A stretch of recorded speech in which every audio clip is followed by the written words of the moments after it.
பர்கூர் சட்டமன்ற உறுப்பினர் அலுவலகத்தை அதிமுக துணை பொதுச் செயலாளர் KP முனுசாமி ரிப்பன் வெட்டி திறந்து வைத்தார். கிருஷ்ணகிரி மாவட்டம் பர்கூர் சட்டமன்ற உறுப்பினர் அலுவலகத்தை அக்கட்சியின் துணை பொதுச் செயலாளர் KP முனுசாமி திறந்து வைத்தார்.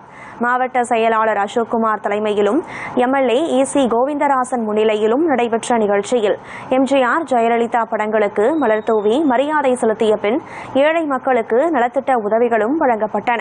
பின்னர் செய்தியாளர்களுக்கு பேட்டியளித்த MLA கோவிந்தராசன் பொதுமக்களின் கோரிக்கைகள் மற்றும் குறைகளை விரைவாக தீர்க்கும் நோக்கில் இந்த அலுவலகம் தொடங்கப்பட்டுள்ளதாகவும் பொதுமக்கள் வழங்கும் மனுக்கள் சம்பந்தப்பட்ட துறைகளுக்கு உடனடியாக அனுப்பப்பட்டு நடவடிக்கை எடுக்கப்படும் என்றும் தெரிவித்தார். மேலும் மக்கள் சேவைக்காக படித்த இளைஞர்கள் அலுவலக பணிகளில் ஈடுபடுத்தப்பட்டுள்ளதாகவும் கூறினார்.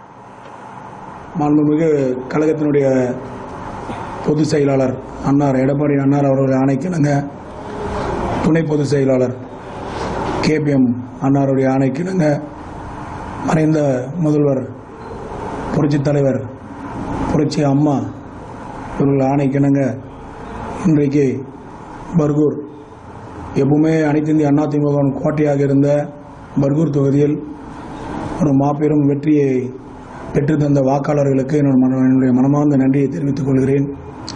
அதே சமயத்தில் இன்று சட்டமன்ற உறுப்பினர் அலுவலகம் திறந்து வைத்து பொதுமக்களுக்கு சேவை செய்யக்கூடிய வகையில் அனைத்து உதவிகளும் தனித்தனியாக ஒவ்வொரு செக்ஷனாக போட்டு அவங்களுக்கு சிரமமின்றி எல்லா வகையிலும் பொதுமக்களுக்கு பயன்படக்கூடிய வகையில் இந்த சட்டமன்ற அலுவலகம் அவங்களுக்கு உதவும்.